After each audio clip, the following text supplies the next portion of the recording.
Hola, hola, buenas noches a todos. Pues muchas gracias por estar aquí en esta serie de webinars de la rama estudiantil de la IEEE del SIC, el Centro de Investigación en Computación del Instituto Politécnico Nacional. El día de hoy tenemos la ponencia titulada Algoritmos cuánticos, un nuevo horizonte en el aprendizaje automático. Esta ponencia va a ser presentada por la maestra en ciencias, Arely Yesaret Guerrero Estrada.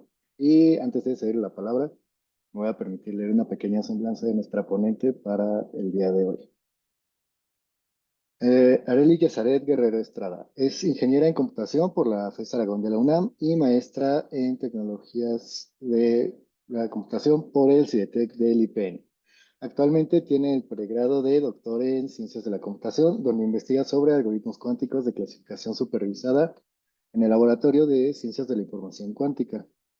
Además, ha participado en congresos nacionales, hackatones y programas de mentorías. Entonces, bueno, sin más por el momento, le cedo la palabra a la maestra Yesaret. Yesaret, vas a contar con 45 minutos para tu presentación y posteriormente pasaremos a una sesión de 15 minutos de preguntas y respuestas. Entonces, el micrófono es tuyo, Yesaret.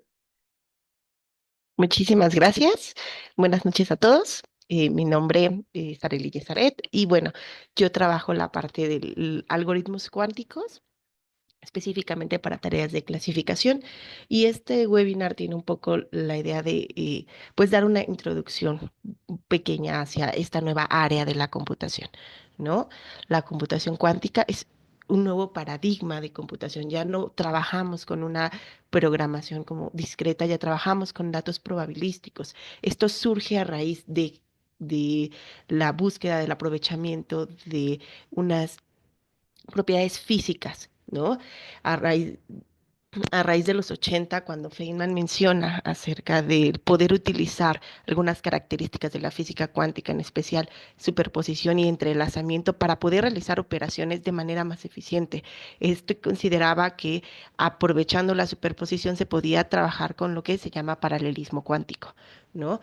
¿Qué es la computación cuántica? Pues son estos equipos que están utilizando y aprovechando estos comportamientos que se ven a nivel microscópico o a nivel atómico para poder aprovechar estas características, ¿no?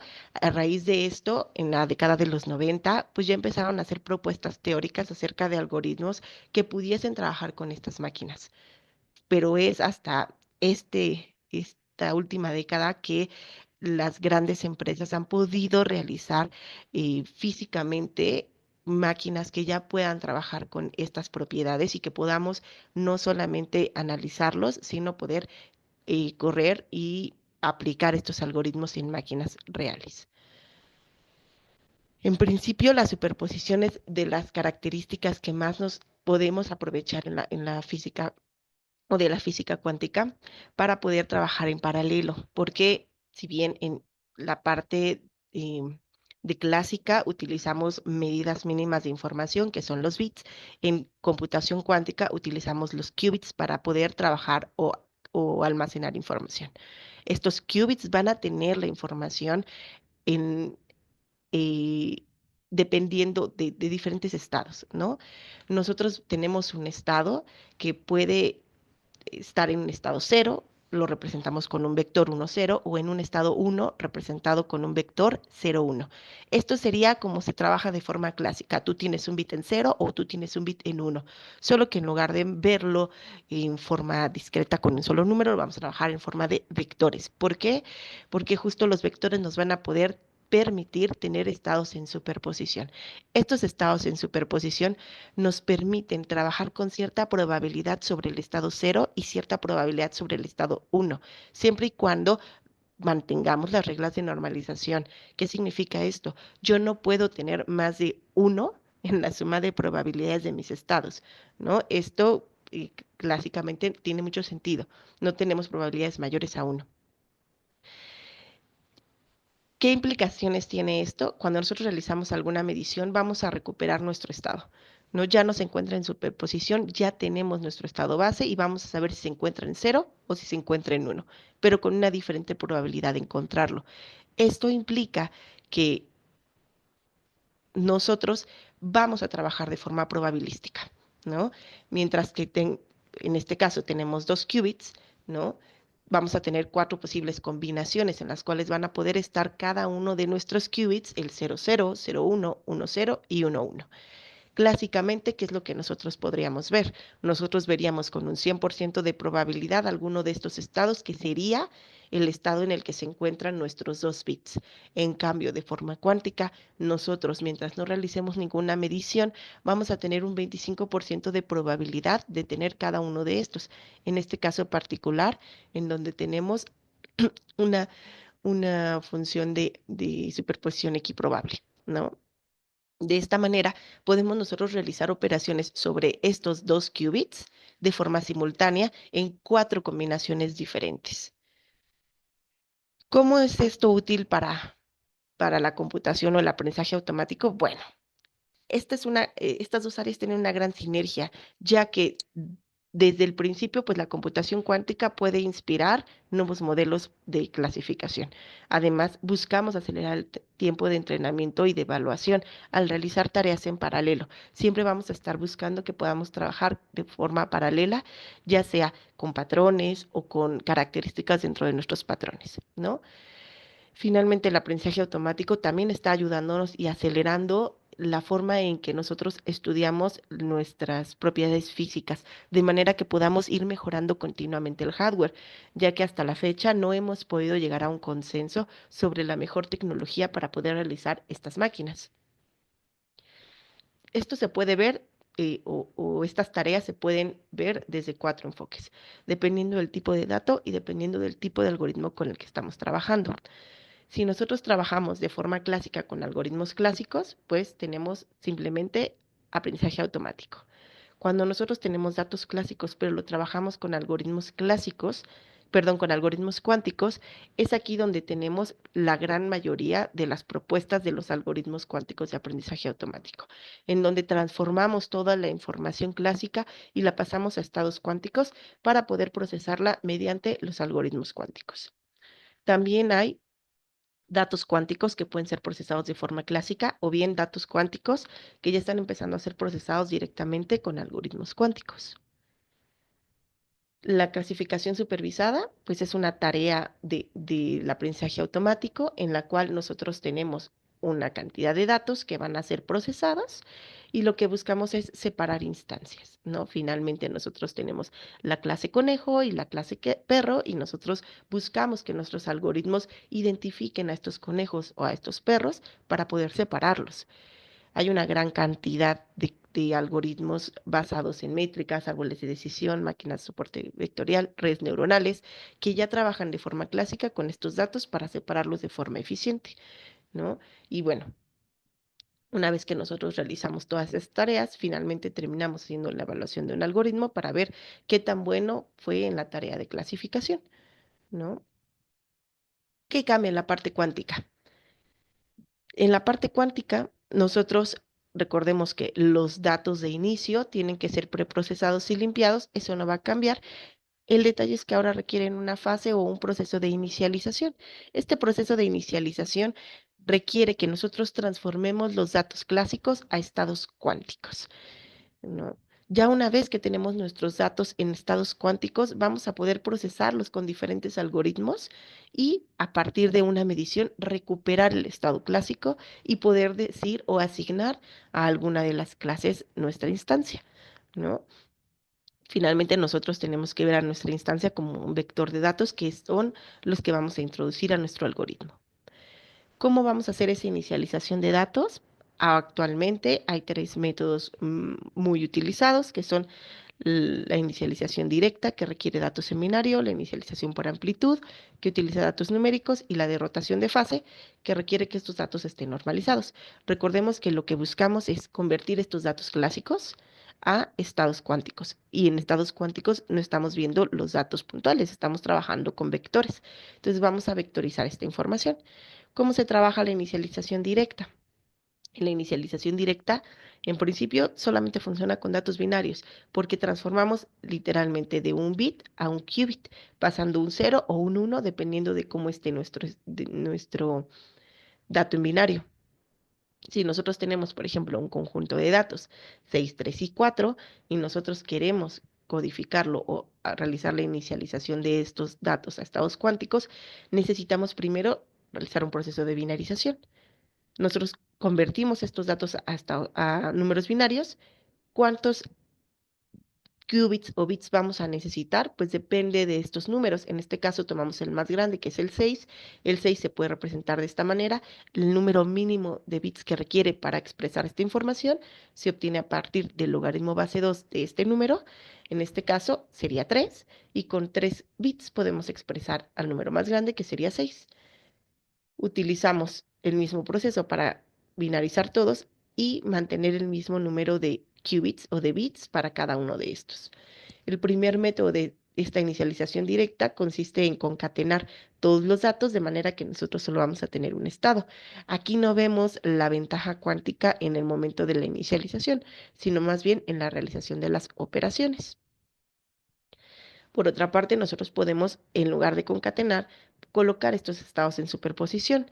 Si yo tengo estos mismos tres números, lo que yo tengo es de un vector de 8 posibles estados, que son los que se pueden formar con 3 qubits. Yo requiero 3, el que corresponde a la posición 1, 1, 0, el de la posición 0, 1, 1 y el de la posición 1, 0, 0.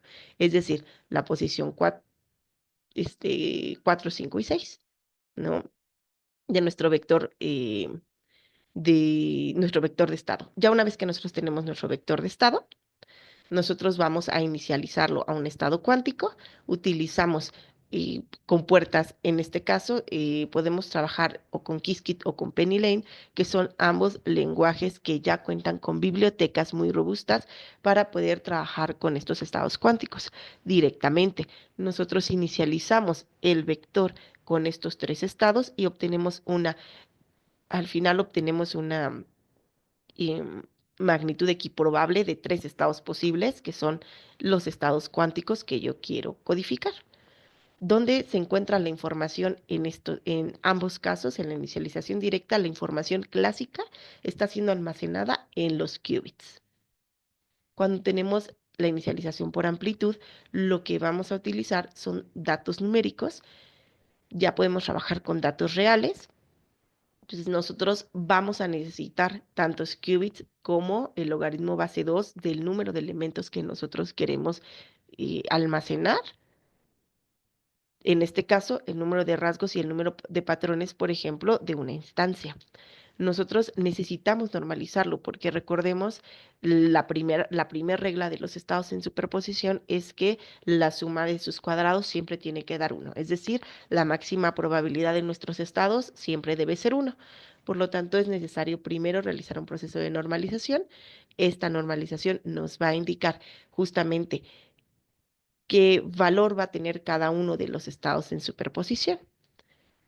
En este caso, tenemos dos instancias con dos patrones cada uno que queremos almacenar y normalizarlos. Ya una vez que realizamos el proceso de normalización, nosotros tenemos nuestro vector de estado. En este caso son 4 elementos que queremos almacenar. ¿Y qué vamos a hacer? Vamos a requerir 2 qubits para poder almacenar todos estos datos. Ya aquí podemos empezar a ver la ventaja de almacenamiento de información, porque yo solo necesito 2 qubits para poder almacenar 4 datos clásicos, de manera que voy a poder trabajar con el logaritmo base 2 de la cantidad de elementos que yo necesito.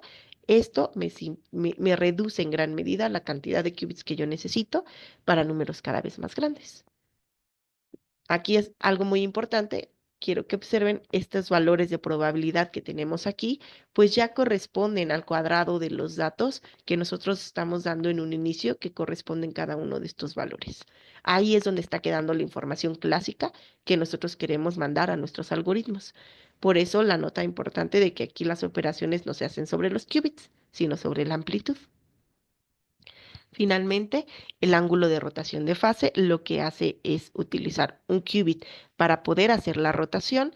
Nosotros los qubits los estamos representando como vectores en una esfera. Entonces aquí justamente lo que estamos haciendo es almacenar el dato clásico en el ángulo de rotación que tiene este vector sobre toda nuestra esfera, ¿no? Nosotros podríamos tener en estas esferas tres diferentes tipos de rotaciones. La rotación sobre el eje X, sobre el eje Y, o sobre el eje Z. Hacemos la rotación sobre cada uno de estos, nos quedan al final 4 elementos de los cuales vamos a tener la superposición de 0 y 1 en cada caso, y vamos a necesitar 4 qubits para cada uno. Aquí tenemos el caso, ¿no? Vamos a inicializar con rotación directa una sola rotación. Nosotros podríamos tener hasta 3 datos por cada una de nuestras esferitas, una por cada eje, y al final almacenaríamos la información en el ángulo respecto al eje Y de cada una de estas esferas, ¿vale? Es importante que aquí quede muy clara esa parte de en dónde quedan los datos clásicos, porque sobre eso vamos a realizar nuestras operaciones. Y ya que tenemos nuestros datos, recordemos las tres fases. Primero inicializamos, luego aplicamos los algoritmos. ¿Cómo son los algoritmos cuánticos? Aquí, en un caso particular de los algoritmos basados en métricas, que ya hay varias alternativas de forma cuántica. Ay, perdón. Este, Vamos a tener, o cómo funcionan estos algoritmos de forma clásica, calculamos la distancia del elemento o la instancia a clasificar con todos nuestros elementos de nuestro conjunto de entrenamiento. Obtenemos alguna distancia, ¿no? Podemos utilizar distancia euclidiana, distancia coseno, distancia de Hamming, para identificar qué tan parecidos son, qué tan similares son las instancias con o la instancia con cada uno de los elementos de nuestros conjuntos y finalmente ordenamos y nos vamos a quedar con los elementos más cercanos. El KNN, que es el algoritmo más simple de estos, lo que es sensible es al número de clases que nosotros seleccionamos, al número de vecinos, ya que en, en nuestro caso, en tres vecinos, vamos a poder clasificarlo en la clase triángulo, mientras que si elegimos cinco vecinos, lo vamos a estar clasificando hacia la clase cuadrado, en este ejemplo, ¿no? Entonces, es importante que nosotros entendamos bien nuestros algoritmos clásicos para poder buscar cómo mejorar estos algoritmos de forma cuántica, ¿no? ¿Qué es lo que observamos en estos? Es este tipo de algoritmos trabaja instancia a instancia, patrón a patrón, lo cual requiere una gran cantidad de operaciones para el cálculo de similitud, que es en donde nosotros estamos buscando dar una mejoría, ¿no? Pero la primera pregunta sería, ¿cómo podemos, dado este esquema, poder hacer estas operaciones de forma cuántica? Bueno, al menos dos de las grandes distancias ya las hemos definido. La distancia de Hamming se puede obtener directamente. ¿Cómo se calcula la distancia de Hamming? Se trabaja con datos binarios, es el primer punto. Y si son iguales, la distancia es cero. Si son diferentes, la distancia es uno. Y al final se suma el número de qué tan diferentes fueron con cada una de las características, ¿no? De forma clásica, obtenemos en estos dos conjuntos binarios que nuestra distancia es de 2. De forma clásica, nosotros pudimos utilizar una compuerta llamada CNOT, que es una compuerta de control de rotación que aplica como una condicional. Nosotros vamos a tener un qubit que va a ser un qubit de control. Aquí tengo un ejemplo con estos elementos. Nosotros tenemos un estado cuántico que ya inicializamos por medio de concatenación por inicialización directa. Tenemos nuestros conjuntos concatenados y lo que buscamos es comparar estos elementos. Entonces yo voy a comparar el estado 1 de mi qubit con el estado 4, ¿no? Primero hacemos una fase de inicialización. Después de esta barrita ya empezamos con la fase de control.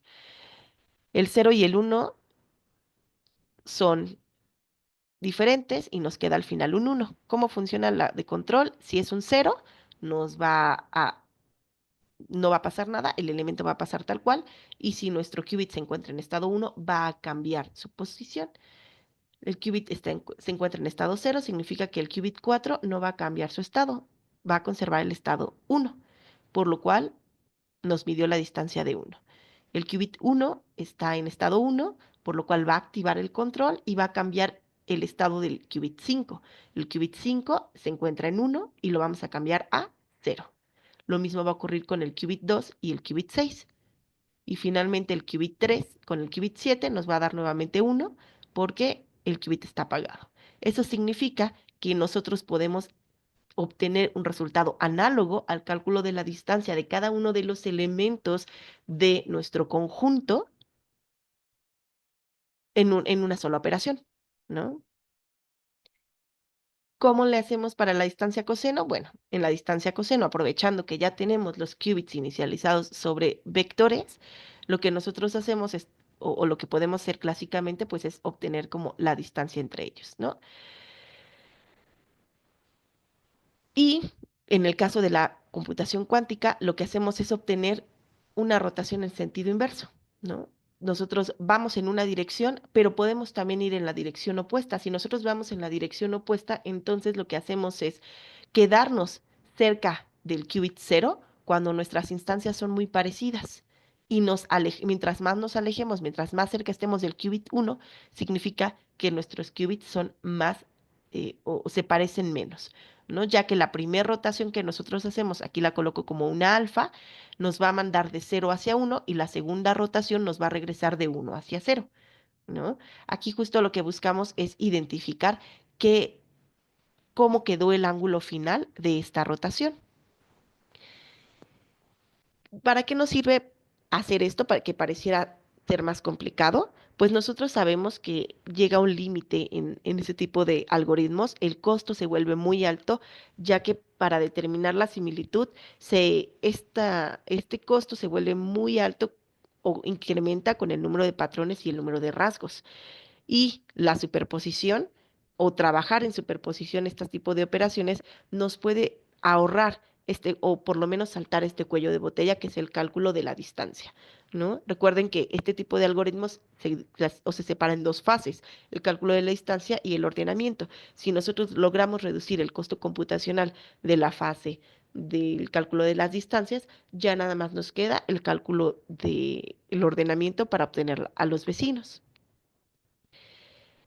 Aquí justo está como más detallado este proceso de este tipo de algoritmos en donde se le da previamente y clásicamente soporte a valores mezclados, a valores perdidos o a desbalance de clases en la fase de inicialización. Solamente en la fase de operaciones es la parte que nosotros vamos a realizar cuánticamente, ya sea el cálculo, la similitud, la selección de la clase o ambas tareas que se puedan realizar de forma cuántica y entonces nosotros realizamos la medición. ¿Cómo podemos hacer la selección de la clase? En este caso podemos realizar agrupamientos para que al realizar la medición sobre solo un qubit que comparten varios estados, aumente la probabilidad de que salga esa clase en mayor medida y por lo tanto nosotros asignaríamos esa clase como la clase a la que pertenece nuestra instancia. Más detallado el circuito cómo quedaría o esa construcción cómo quedaría de esta manera. Nosotros tenemos nuestros datos clásicos, nosotros realizamos el cálculo de la métrica de forma o en paralelo cada uno de nuestros elementos de cada una de nuestras mm, rasgos de nuestro patrón se calcularían de forma simultánea. Finalmente nosotros realizamos una fase de ordenamiento o de cálculo de similitud y al solo medir los auxiliares, aquí es donde vamos a ver la ventaja, porque ya no vamos a medir todo el conjunto de entrenamiento, solamente vamos a medir esos auxiliares que tienen toda la información de a qué clase pertenecen nuestros algoritmos, ¿no? Tenemos una limitante, claro, uno de los puntos que nos conflictúan más en la actualidad es el número de qubits, aun cuando ya ha crecido de, de manera descomunal en los últimos 2 años. Ya tenemos una gran cantidad de qubits a los que podemos tener acceso. Iniciamos con 5, vamos arriba de 120, pero aún sigue siendo un tema complicado, ya que estos algoritmos requieren una gran cantidad de qubits y suele ser un problema porque también necesitamos qubits para la parte de ajuste de errores. Recordemos que físicamente el hardware puede tener problemas de ruido. Ese ruido nos va a dar resultados erróneos. Ya hay algoritmos que nosotros podemos meter para mitigar ese ruido, pero requieren de qubits auxiliares para poder mitigar el ruido. Significa que vamos a tener o vamos a contar con aún menos qubits para las operaciones de los algoritmos. Una de las propuestas que ahorita está ganando una, gran popularidad es el uso de métodos híbridos, ya que estos te permiten tener la ventaja en los cuellos de botella en donde se están atorando los algoritmos clásicos para poder acelerar esa parte y el resto de las operaciones hacerlas de forma clásica, ¿no? Tenemos las máquinas de soporte vectorial cuántica, las redes neuronales cuánticas, los circuitos variacionales, ¿no? Son los más populares que han podido o han mostrado dar buenos resultados para clasificar una gran cantidad de datos, ¿no? Y ya datos más reales, no solamente quedándonos con estos bancos de juguete con los cuales empezamos a probar nuestros algoritmos. ¿Cómo funcionan los circuitos variacionales? Tenemos o contamos con una parte que es el clasificador cuántico. Nosotros vamos a optimizar o vamos a utilizar unos parámetros que vamos a estar modificando con ángulos de rotación nuestro clasificador cuántico. Esos parámetros son los que se tienen que mandar a optimizar y es ahí donde utilizamos la parte clásica. Vamos a utilizar un optimizador clásico para optimizar todos los parámetros que están utilizando o que están entrando a nuestro clasificador de manera que podamos tener la mejor clasificación posible. Y es nuestra salida la que nosotros medimos para esta etapa. Por ejemplo, en este caso, yo tengo una proceso de clasificación de imágenes. Son imágenes a las que se les generó ruido al momento de captarlas y pues se pueden realizar dos tareas. La tarea de recuperación de la imagen original o bien la tarea de clasificación de imágenes con mucho ruido que se da de forma física. En el caso de las imágenes, en particular, pues el primer paso es procesarlas. Recuerden que toda la parte del preprocesamiento clásico sigue siendo con el mismo rigor y con la misma tarea que se trabaja con la parte de los algoritmos clásicos, ¿no? Tenemos que verificar qué tipo de dato tenemos, ¿no? Si hay valores mezclados, perdidos, etcétera. En el caso de las imágenes, lo que vamos a hacer es una transformación para pasar de las matrices de nuestras imágenes a color a un vector, que es el que nosotros vamos a inicializar en nuestro estado cuántico, ¿no? Tenemos y normalmente en una imagen tenemos tres canales, lo reducimos a un solo canal, podemos utilizar escala de grises o conservar alguna de las matrices que tenga mayor información. Se reduce o se cambia el tamaño de la imagen porque, bueno, a pesar de que ya contamos con muchos más qubits, las imágenes de 400 por 400 pues ya están, eh, ya son una gran cantidad de datos, considerando que cada uno de los píxeles sería un dato a inicializar, ¿no? Transformamos nuestra matriz a nuestro vector y estos datos los vamos a inicializar por amplitud. También podríamos hacer una inicialización por rotación de fase, porque ambos trabajan con datos numéricos o datos reales, pero en este caso, imagínense una imagen de 4 por 4 que ya tiene 16 elementos, eh, utilizando la rotación por amplitud, necesitamos muchos menos qubits, porque solamente vamos a necesitar los 64 elementos, ¿no? Perdón, los 16 elementos. En cambio, de una por rotación, nosotros necesitamos 16 qubits en lugar de 4. Va creciendo de forma descomunal utilizando la de rotación de ángulo.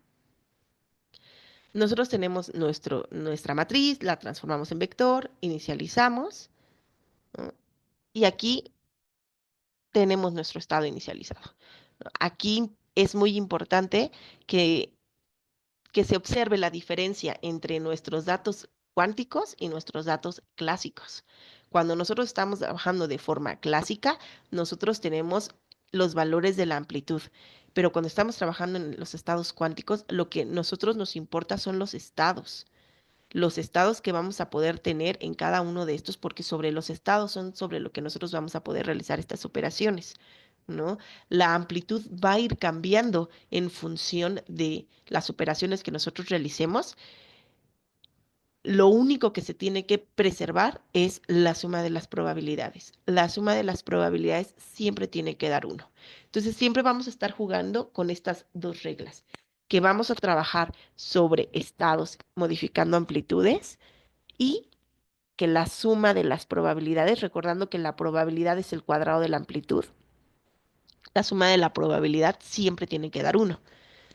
Eso significa que si una amplitud está aumentando, pues las otras forzosamente tienen que ir disminuyendo, ¿vale? ¿Cómo son los circuitos variacionales?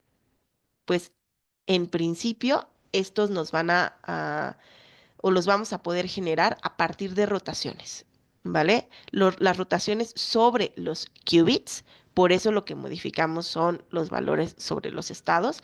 Si yo tengo 4 qubits, como en este caso, yo voy a realizar una rotación, digamos, sobre el estado 0000, ¿no? Significa que de mis 4 qubits yo voy a realizar una rotación unitaria sobre estos 4, seguido de una rotación controlada, en donde la rotación controlada va a estar controlada por el dato del qubit, es decir, el estado en el que se encuentra. Viendo de esta manera esta fase, el estado 0000 no se va a modificar. Voy a hacer aquí unas pequeñas anotaciones, ¿no? Justamente si yo tengo el estado, ay, mejor acá, 0, 0, 0 y 0, solamente se va a ver afectado por qué compuertas.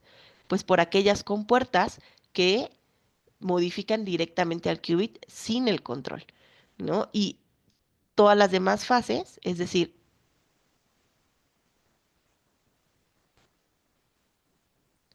estas, para ese estado en particular, no tendrían ningún tipo de efecto, porque todas son controladas y al tener el estado cero para cada uno de mis controles, no se activarían ninguna de estas compuertas de rotación, solamente se activarían las compuertas que son rotaciones unitarias, ¿no? ¿Qué pasa cuando yo tengo el estado 001? Pues entonces sí yo vería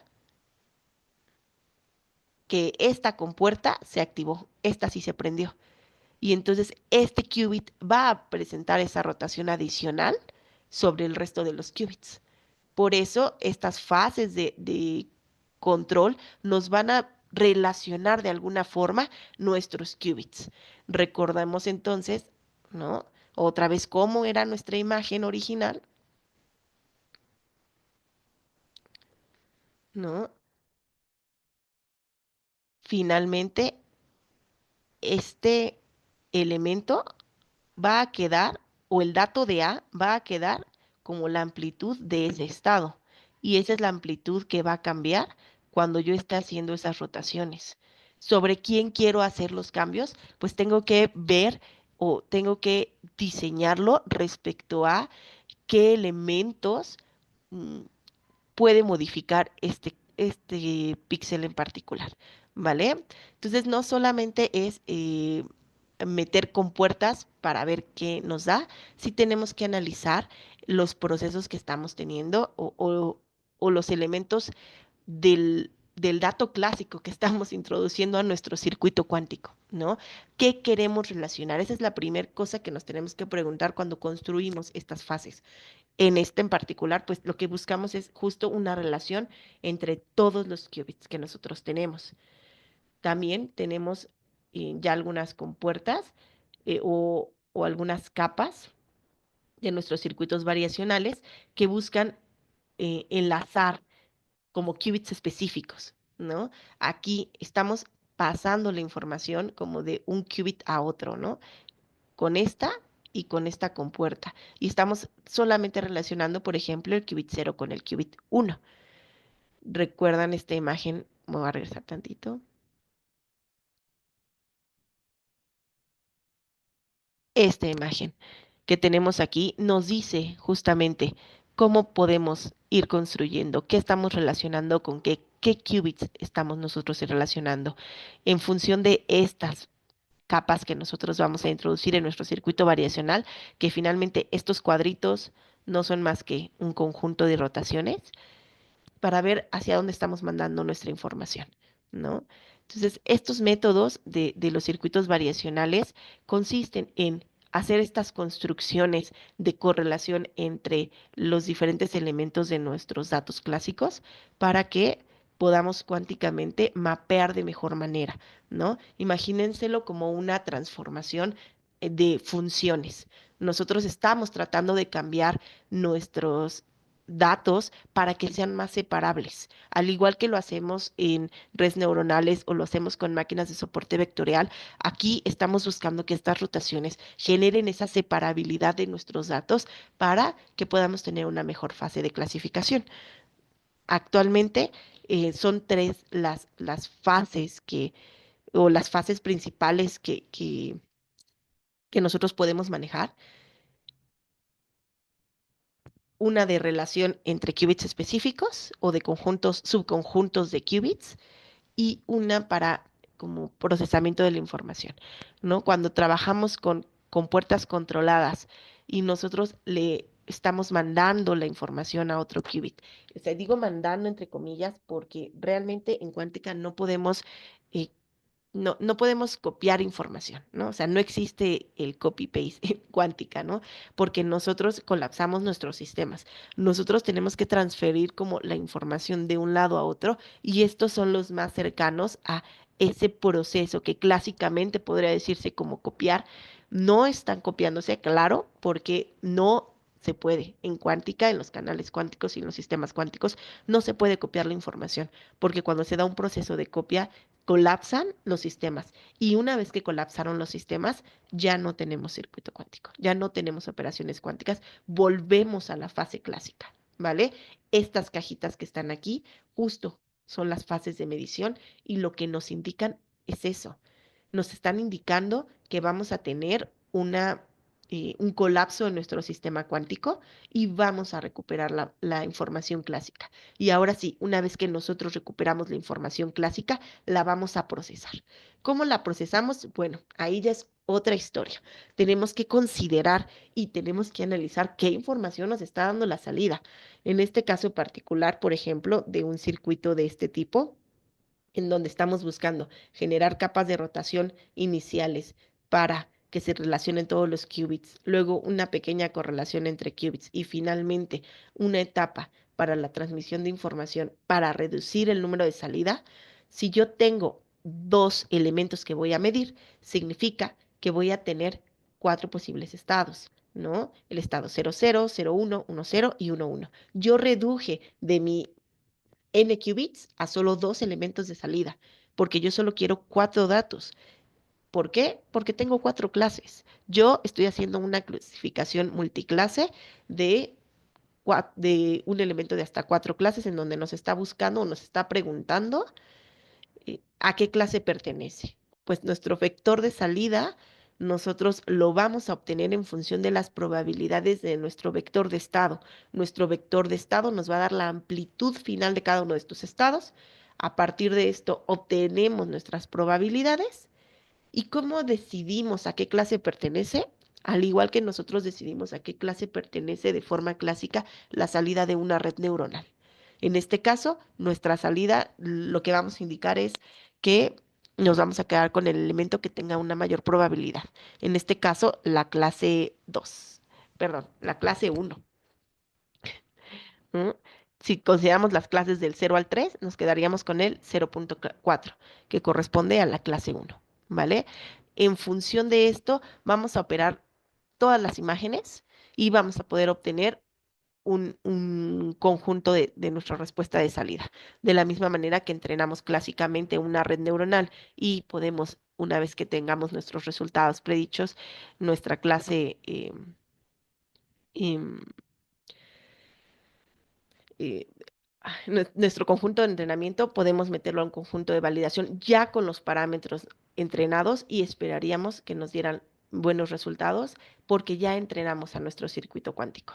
No, aquí lo pesado fue entrenarlo. Ya una vez que estuvo entrenado el circuito, pues entonces nos vamos a quedar con esos parámetros y esos parámetros los vamos a poder utilizar para poder hacer la clasificación, ya colocando solamente una vez nuestro circuito cuántico. Eso significa que podemos trabajar todas las características de la imagen en paralelo.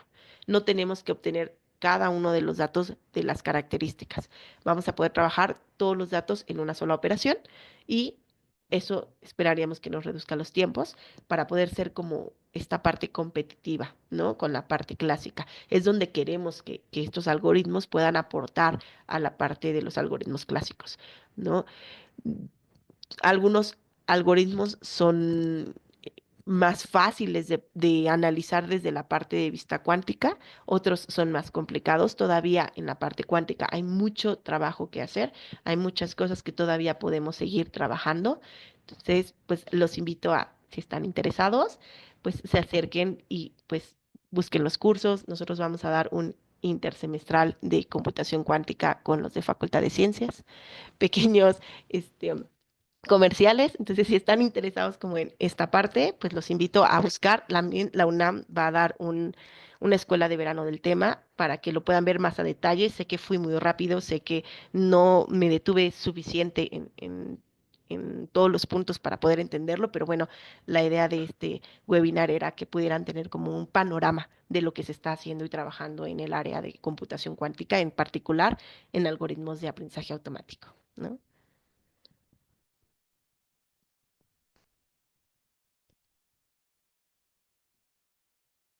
Pues muchas gracias, Luis, Cesaret, por tu intervención, por tu excelente ponencia.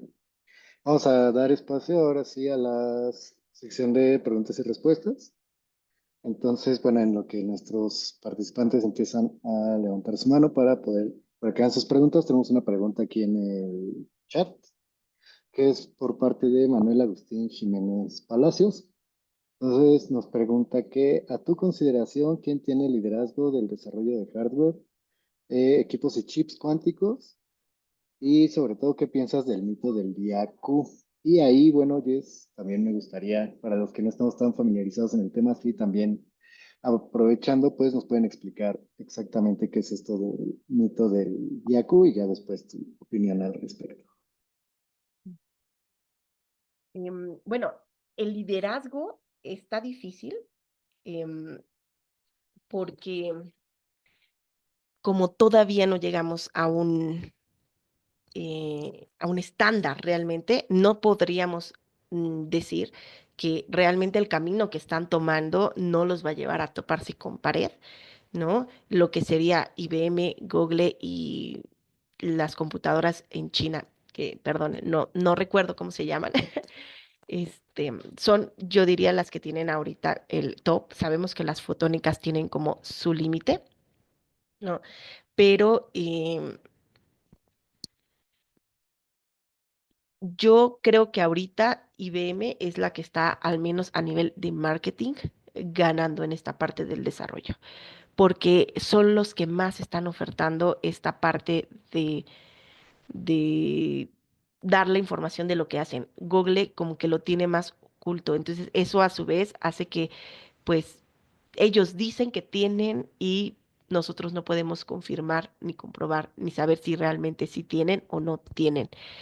Em, y del mito del día Q, no estoy segura de a qué se refiere con esa parte. Entonces no sé si puede ser como más específico.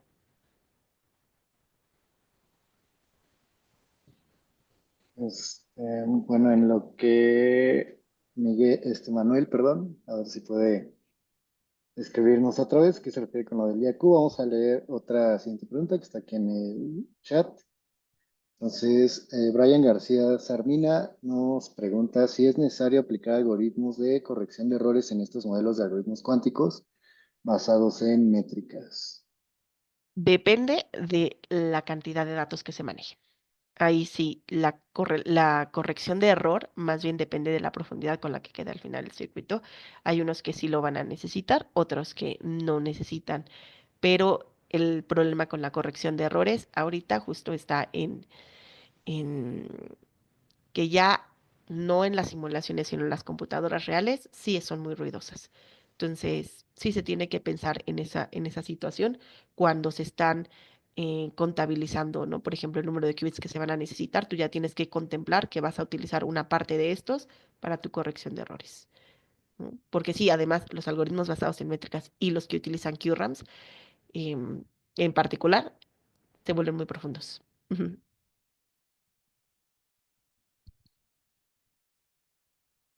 Ok, bueno, ya Manuel nos respondía que se refiere con el mito del día cuántico Q. Antes de leer esta parte, para que Giselle nos pueda responder, solo les quiero recordar que acabamos de publicarles en el chat para todos nuestros asistentes un link de un formulario de Google, donde, bueno, por favor regístrense, es para registrar su asistencia, sobre todo también para los que estén interesados en obtener una constancia de asistencia a este webinar. Pues por favor, ahí está, regístrense y ahora sí voy a leer lo que nos compartió Manuel, que nos dice, la teoría mito del día cuántico Q se refiere a la anticipación por parte de expertos en ciberseguridad de un día en que la computación cuántica sea lo suficientemente avanzada como para romper los algoritmos de cifrado que protegen nuestros datos. Este evento se conoce como día Q y representa una amenaza para la seguridad digital. Mm, No creo que sea una amenaza realmente la computación cuántica, porque así como se están haciendo algoritmos para romper la seguridad, se están haciendo algoritmos nuevos. Y ya hay algoritmos cuánticos en el área de ciberseguridad. Toda la parte de criptografía cuántica está muy fuerte y está diseñada justamente para em, contrarrestar esta ventaja que podría llegar a dar los algoritmos cuánticos en la parte de problemas que son que entran dentro del rango del NP, ¿no? Entonces no me preocuparía realmente por que así como están haciendo unos, se están haciendo los otros. De hecho, una de las grandes áreas que están trabajando y donde hay una gran cantidad de inversión y principalmente por parte de los gobiernos es en la parte de seguridad cuántica, ¿no? Entonces, no creo que sea necesario como anticiparnos tanto a esto y tampoco lo veo como una amenaza para la parte de la seguridad, ¿no? Vale, Jess, pues muchas gracias por tu respuesta. Ya también Manuel agradeció en el chat. Para los Mm. demás participantes, bueno, asistentes, si alguien quiere abrir su micrófono y preguntar algo, adelante, los escuchamos.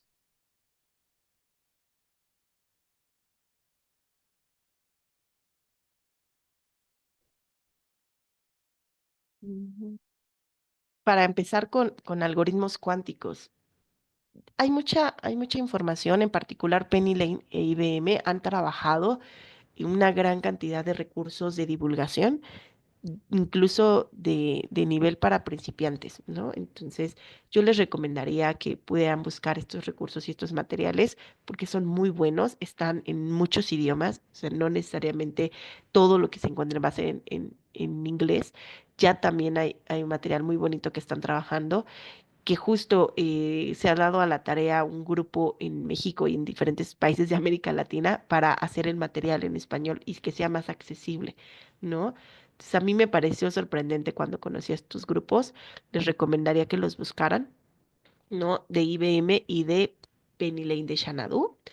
¿No? Entonces ahí puede ser un primer acercamiento. También los diferentes eventos que se generan alrededor ¿no? La UNAM está por, por lanzar su escuela de verano de computación cuántica. También el trabajo que vamos a hacer con los de Facultad de Ciencias de introducción a la computación cuántica, ¿no? Pueden ser como también alternativas para ir iniciando con los temas, ¿no? Porque estos eventos sí buscan empezar con los temas introductorios. Ya cuando quieran ir avanzando, yo creo que esa es como la parte pues, cuando estamos en el punto intermedio, ¿no? Ya conocemos toda la parte básica, ya tenemos toda la parte introductoria, pero queremos seguir en los niveles más avanzados. Ahí es donde ya se van a tener que topar un poquito más con dificultades porque si hay un salto muy grande entre todo el trabajo que se tiene de introducción y de repente ya los trabajos que encontramos en la literatura y el estado del arte, y creo que es más ese espacio, ¿no? Y pues creo que mm, ya cuando lleguen a ese punto, espero yo que ya haya más recursos y más materiales para que puedan trabajar, ¿no? Les pongo aquí las ligas en el chat, déjenme las busco.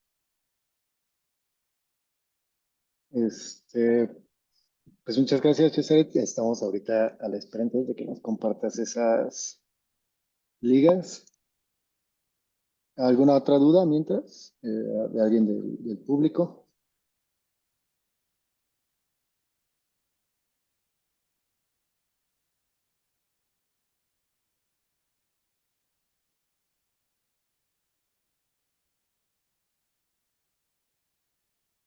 Eh, bueno, mientras hay una pregunta, pero en lo que Saret nos comparte, le damos oportunidad de que busque los recursos.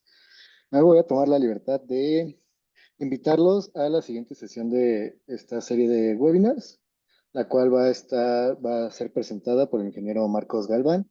Y el tema es conexionismo versus simbolismo, un enfoque híbrido. Bueno, aquí tienen la información, entonces, pues la cita es el próximo 14 de mayo a las 7 de la noche. También, como venimos haciéndolo en todas estas sesiones, pues va a ser de manera virtual a través de Zoom.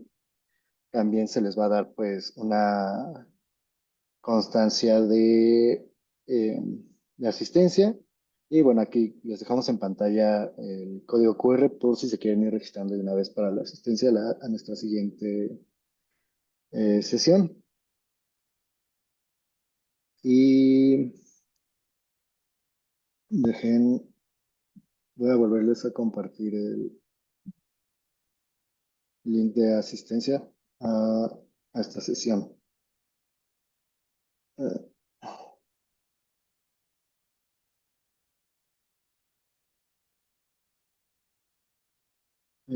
Yesaret, igual bueno, en lo que buscas, Ah, teníamos otra pregunta por ahí, déjala, busco.